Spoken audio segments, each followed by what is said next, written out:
Hey there, and welcome to another weekly news recap here on Bald Prairie Real Estate. My name is Matthew Pfeifer. I'm a real estate agent in Regina, and that is my trusted assistant, 𝗤𝗲𝗲𝗲𝗲. This is where we go through the week's most interesting Canadian real estate news, and I give you my thoughts and opinions on it. One of the articles we're going through today is an article where they're saying that it is cheaper to buy a condo in Toronto than it is to rent. I'm not so sure on that, but we'll get into that in just a second. But as we always do, let's start off with another terrible bad dad joke. The other day, I had a handyman come over and I gave them a list of jobs to do. When I came home, I saw that they'd only completed jobs number 1, 3, and 5 from that list. Turns out, they only do odd jobs. If you have a terrible joke that I can use in a future episode, put it in the comments below. Let's get into this week's real estate news. This first article is a report from CD Howe looking at how regulation makes Canadian housing more unaffordable. So what they've done here is looked at how the impact of bureaucracy and regulation, laws, etc., things like zoning bylaws, makes it harder and more restrictive to build houses in Canada and how much that impacts the final price of a new construction house, which of course then trickles down into how much the cost of a resale house is.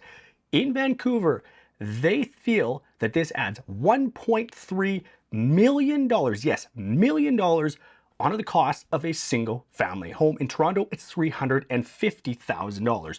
Just due to regulation. They're not even talking here about how taxes and fees impact the cost of new construction homes in Canada. Typically, that's 20 to 30% the cost of a new construction home is just taxes and fees. Governments of all levels in this country love talking about how we need to make housing more affordable. And there's lots of things like we need to ban foreign buyers, or we need to add on different taxes and fees or developers, etc. Notice the problem that we're starting here already by doing that. But none of these governments are talking about reducing any of the fees and the cut that they take out of the Canadian real estate market.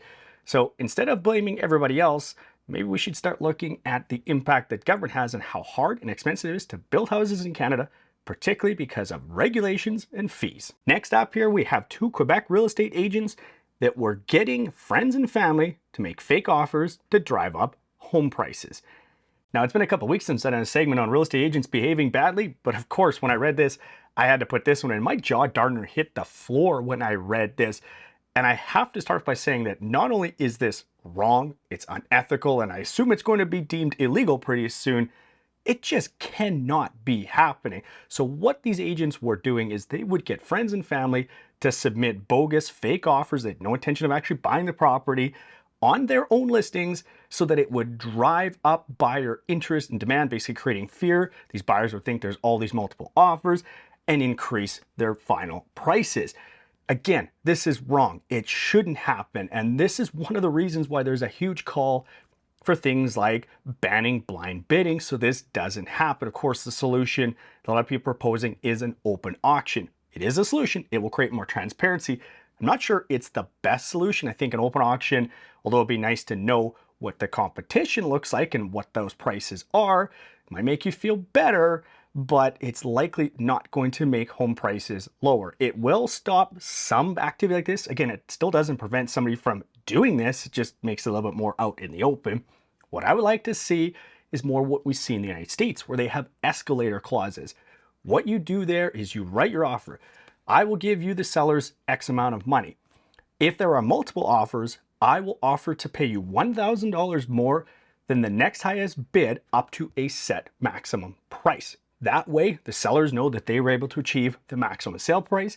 And as a buyer, you know that you only paid $1,000 more than the next highest offer. Of course, this still doesn't stop somebody from submitting bogus offers, but it's going to make it a lot harder.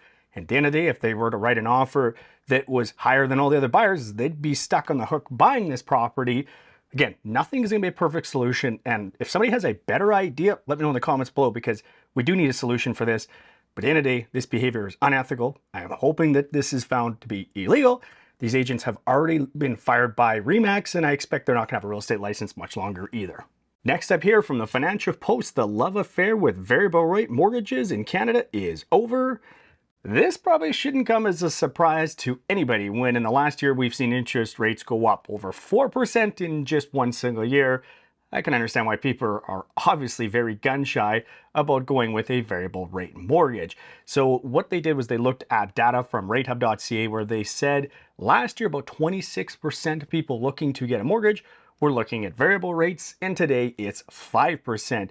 I'd actually expected in 2021, I bet you it was more than 26%. I saw some numbers tossed around in that time from about 50% of people were looking at variable rate mortgages. I'm not actually sure if that's what it ended up being.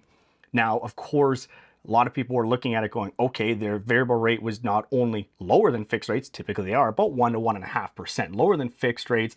They were so crazy low, and of course at that time the Bank of Canada was saying, don't worry, interest rates are going to remain low for a very, very long time. Interest rates are very low, and they're going to be there for a long time. I guess it turns out that a very, very long time is about 1 year. Now, one thing you have to remember is that when a person goes to qualify to get a mortgage, they have to go through the stress test, which is going to be either 2% higher than their quoted rate or 5.25%, whichever one of those is higher.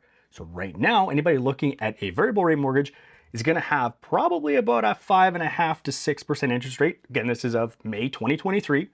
If you're looking at a fixed rate, you're probably looking around 4.5%. So those looking to qualify on a variable are going to have to qualify at somewhere around 7.5%, even 8%, whereas those looking for fixed rates are going to be qualifying at 6% or 6.5%, somewhere in that range. So they're going to not only have a lower interest rate if they go with fixed rates, they're going to qualify for a larger mortgage because of that stress test. So these kind of get the best of both worlds. And it's not very common that fixed rates are lower than variables. Like I said, usually it's the other way around, that variables are about 1% to 1.5% cheaper. So we're in a very unique time right now where those fixed rates are actually lower. I've said it a few times before. One of those is going to have to flip around to change that up. I'm not sure whether it's going to be variable rates coming down or fixed rates coming up. I have a feeling it's going to be a combination of both. Now we come to an article from Zoocasa where they are saying it is cheaper to buy a condo in Toronto than it is to rent a condo in Toronto. Now they don't go into great detail how they've gone and calculated this and what went into their cost calculations, but it appears all they have done is taken monthly mortgage payments and compared them to monthly rents. And that right off the bat should probably start raising some red flags here. They haven't, at least it appears, they haven't included things like condo fees or even repairs and maintenance. But if we're just talking condo fees alone, to see those be $200, $300, $400, $500, maybe even $600 a month would not be that uncommon in Toronto. And of course, then you throw that in, just that alone, and that's going to skew all these comparisons right away. But it is an interesting way to look at it. I think it's a far too simplistic way, and you can't just declare it's better to rent or to buy based on just one simple calculation. There's a whole lot more that goes into whether it makes more sense to buy or to rent. I should actually probably do a more deep dive video on this at some point. Not a lot of people have done it. Maybe let me know in the comments below if you want me to do kind of a rent versus buy comparison, and we'll do a breakdown video at some point in the future if you guys want me to do that. Now, this chart is really interesting. And again, I'll put the link to this article in the description below so you can read through and go through all the different neighborhoods. But it was neat to see kind of where was the biggest and where was the smallest gap. The biggest gap, or the biggest gap between the mortgage payment and the monthly rent, was York Mills, where it was $2,300 a month more expensive for the mortgage payment than it was for the rental payment. And then on the other side, it was in Willow Grove, is that what it was? Yeah, Willow Ridge, sorry. It was $1,000 a month more expensive to rent than it was for that monthly mortgage payment. Again, this is far too simplistic of a way to look at it, but I'm really interested and I'm glad they went and did this breakdown, and it's neat to look at all the different neighborhoods. If you are thinking about buying or selling a house anywhere in Canada, of course in Regina, I'd love to help you out. But if you're in Vancouver, Nova Scotia, or anywhere in between, I know a great real estate agent in your market. If you look in the description of this video, there's gonna be a link to my calendar. You can book me in for a consultation. I'm going to give you a call, learn about what your house is or what house you want to buy, what's important to you in a real estate agent, and then we get you set up with the best real estate agent for you in your market. So hit me up there. Love to chat with you. If you like this video, please give this video a like, subscribe to Bald Prairie Real Estate if you love learning about Canadian real estate, leave comments below so we can chat in the comments section. And as always, thank you very much for watching.